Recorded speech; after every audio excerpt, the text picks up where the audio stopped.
Hello? Welcome to Night, where the dark speaks and true stories haunt. This channel brings you real horror experiences, urban legends, and chilling encounters that people have truly lived through. Every episode is based on actual stories, told in a way that pulls you into the shadows. From haunted houses to unsolved disappearances, strange family secrets to ancient curses, we explore the kinds of stories that leave you questioning what's real. Perfect for late night listening or a lonely commute home.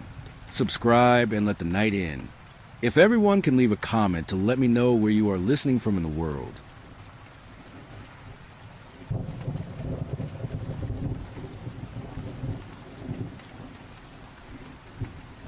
Story. I found a church buried in my backyard. I was 13 when my parents moved us into the new house.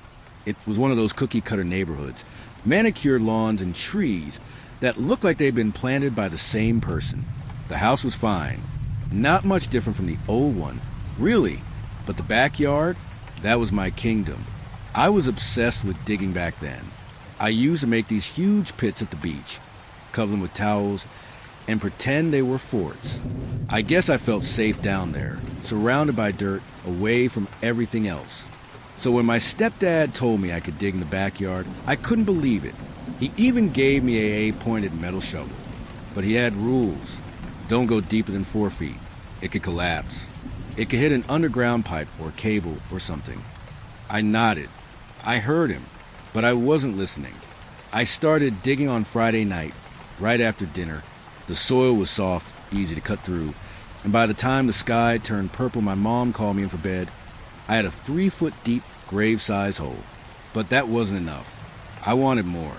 So I made a plan. I'd dig deeper, maybe 6, 8 feet, but I'd hide it. I figured I could use some old planks from the garage to make a false bottom at 3 feet. That way, if my stepdad checked, he'd think I followed the rules. Saturday morning came, and by noon, I'd doubled the depth of the hole. I had to start dumping the extra dirt in the woods behind our yard, so my stepdad wouldn't notice. He had no reason to. I was careful, kept the boards over the hole when I wasn't in it. That afternoon, I hit something. Not hard enough to stop me, but enough to make me pause. The shovel scraped against something solid. At first, I thought it was a rock, but it glinted in the sunlight when I brushed the dirt off. It wasn't a rock. It was gold, the size of a soccer ball, buried deep in the earth. I rubbed the top of it and realized it wasn't gold, but some kind of brass or copper. I tried to move it, but it wouldn't budge.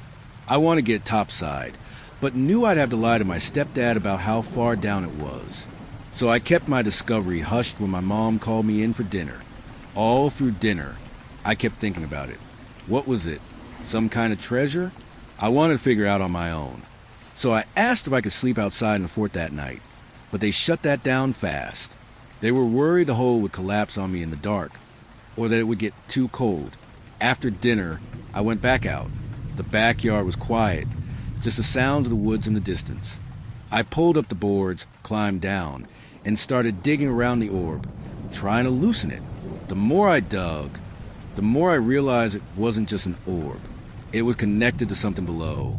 I dug around it, my hand shaking, scraping away at the earth. The shape became clearer. The orb wasn't just sitting there. It was part of a structure, like a roof with shingles buried in the ground. And then I saw it. Wooden boards covering what looked like a window, a stained glass window, the kind you'd see in a church. I stared at it, my heart pounding. It couldn't be, right? But it was. The golden orb, the shingles, the window. It was a church, a whole church, buried under my backyard. And then I heard my stepdad's voice calling me in for bed. I didn't answer. I couldn't move. I just stood there, staring at the dirt-covered church roof below me, wondering what the hell I just uncovered. The moment I slid into bed, I knew sleep wasn't happening. The image of that golden orb, the broken stained glass window, the roof I'd uncovered. I had to go back. Quietly, I slipped out of bed and grabbed my backpack from a corner of the room. I stuffed it with everything I could think of. 2 flashlights, one of them the industrial-grade one my dad kept in the garage, a length of rope, my dad's old combat knife, The one I wasn't supposed to touch, a digital watch, and a crowbar. I figured I'd need something to pry off those boards. I crept down the hallway, careful not to wake my parents, and snuck out the back door. The night was cold. The grass was damp beneath my feet. The backyard stretched out before me, dark and silent. But all I could think about was what was waiting for me beneath the surface. The hole was deeper now, about 14 feet, deeper than I'd ever gotten. I tied the rope around a sturdy tree trunk and fastened the other end around my waist. With both flashlights on, I climbed down, feeling the rough dirt walls closing around me as I descended. I reached the bottom and pried at the boards with the hammer. The nails were long and the wood was surprisingly strong. But the boards eventually came free, and I found myself staring into the dark void of the church attic. The air that drifted up smelled stale, rotten, like something had been festering down there for years. I dropped down.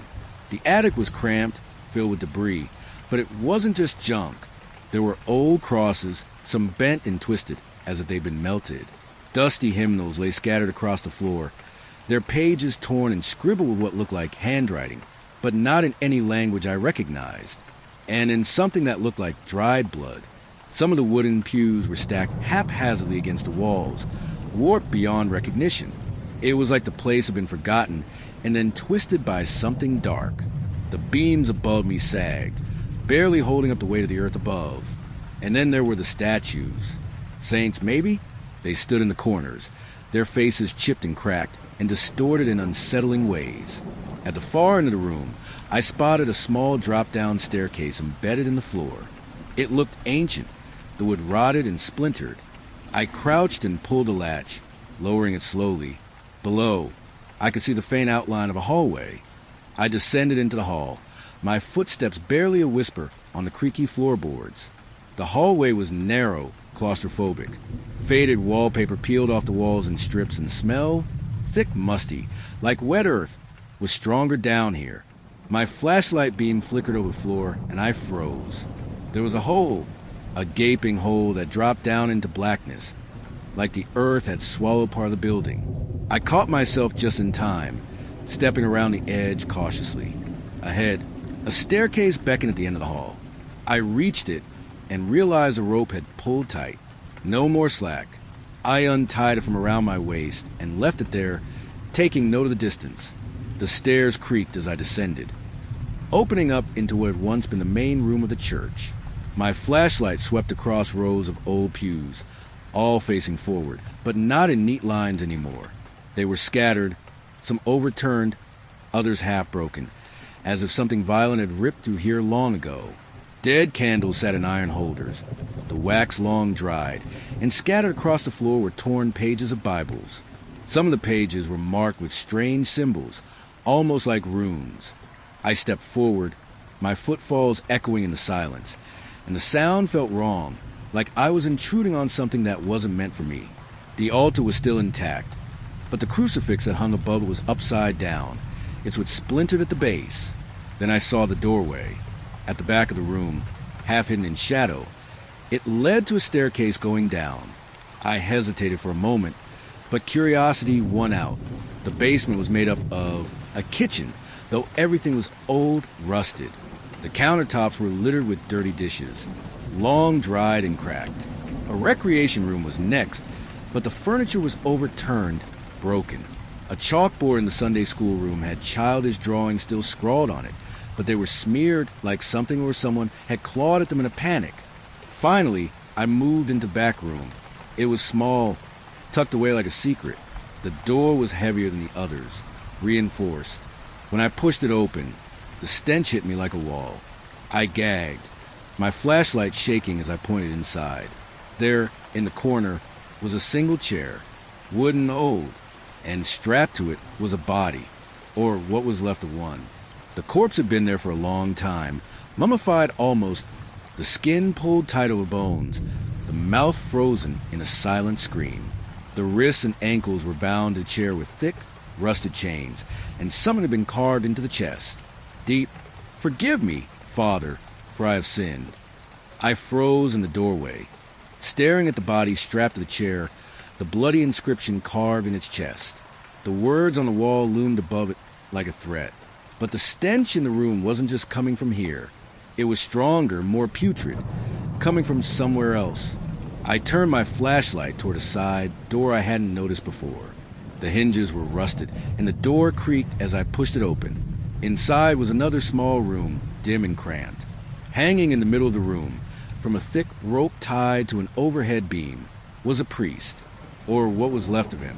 His body swayed slightly in the stagnant air, his robes tattered and soaked with dried blood. His jaw had been split down the center, like an axe had cleaved it in two, leaving his mouth grotesquely wide open, the split halves dangling unnaturally.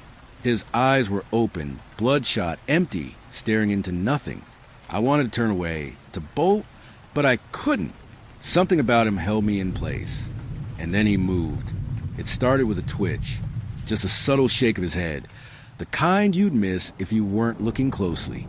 But then his entire body jerked violently. His bloodshot eyes snapped to mine, wide, terrifying, alive. The priest let out a guttural screech and swung toward me, his bloody hands reaching out, splitting the air. I stumbled back, tripping over my own feet, and scrambled out of the room. I barely made it to the stairs when I heard it. The rope snapping, the sickening thud of his body hitting the ground followed. I bolted up the stairs, my flashlight beam bouncing wildly off the walls. Behind me, I heard the priest scrambling after me, its screeches echoing through the church. My chest heaved, my legs burned, but I didn't stop. I reached the first floor and made a beeline for the next staircase. As I climbed, the sound of splintering below told me the priest was in full pursuit. I burst onto the second floor, sprinting down the hallway toward the attic pulled-down stairs. Then it screeched again, louder, closer. I glanced back for just a second, but it was long enough. My foot hit nothing but air. The floor. I forgot about the hole in the floor. My stomach dropped as the rest of my body followed. I crashed through the gap, plummeting past the first floor and into the darkness of the basement rec room. I landed hard on an old couch and had the wind taken completely out of me. I rolled off the couch, gasping, forcing my legs to move despite the pain. The room spun as I stumbled into the kitchen. I dropped behind the fridge, curling into the smallest space I could manage, my breath shallow, desperate to stay silent. The church went quiet, dead silent. I stayed frozen, gripping the flashlight in one hand and the crowbar in the other. My knuckles ached from how tightly I held them. Every second felt like an eternity. Then, faintly, I heard it. Footsteps. They thudded out somewhere above me. Slow, deliberate. Then a screech in the distance. Then the creak of stairs. The sound of weight pressing into ancient wood. My heart hammered in my chest. I didn't move. I couldn't. I just sat there, thinking of my parents. My stepdad would notice I was gone eventually. He'd come looking. He'd find the hole, the rope, the boards. He'd save me. But then a darker thought crept in. What if the priest found him first? What if it made it out of the church? What if it killed him? My mom? What if this thing got loose? I swallowed hard, pushing the thought down, but it wouldn't go away. The priest, the monster, had to be stopped. I couldn't let it escape. I couldn't let it reach the surface. I had to beat it to the attic. I had to keep it trapped. The silence pressed in on me as I crouched behind the fridge. My heart hammered in my chest, each beat echoing in my ears. Somewhere in the church, the priest moved. I could hear faint, deliberate footsteps, the creak of ancient wood under its weight. It was hunting me. I knew what I had to do, but the thought of moving, of making a sound, sent shivers down my spine. I tightened my grip on the crowbar and stepped out into the kitchen. Every muscle tensed. The air was heavier now, like the church itself was breathing. I crept forward, each step a careful calculation. The flashlight's beam flickered over peeling wallpaper and scattered debris. And then I turned a corner and froze. There it was. The priest stood just 4 feet away, its split face grotesque and slack, its bloodshot eyes wide and locked onto mine. It tilted its head, the halves of its jaw swaying slightly, and then it screeched, a sound that made my stomach lurch. I didn't think. I turned and ran. My legs burned as I sprinted down the hall and up the stairs. its guttural screeches echoing behind me. I could hear it, clawing at the walls, its feet pounding the floor in pursuit. I crossed the room and scrambled up the stairs. The attic pulled downstairs in sight, but the priest was right behind me. I climbed up, pulling the attic door shut behind me just as the priest slammed into it. I held it down with all my weight, but its claws tore into the wood, splintering it. I crawled backward, gasping, as it punched through the hatch. Its split face appeared, eyes wild and locked onto me, its body convulsing with rage. I turned and bolted for the attic window. The window was small, but I shoved it open and crawled out into the dirt wall of the hole. The air hit me, cold and damp, as I pulled myself upward, hand over hand, using the rope tied to the tree. But behind me, the priest screeched again. The rope went taut. I looked down, heart sinking. The priest was pulling itself up, clawing at the rope, its bloodied hands jerking it higher. I heard it crawling toward the window. Its gurgling breaths were closer now, almost at my back. I clawed my way to the second section of the hole, adrenaline surging.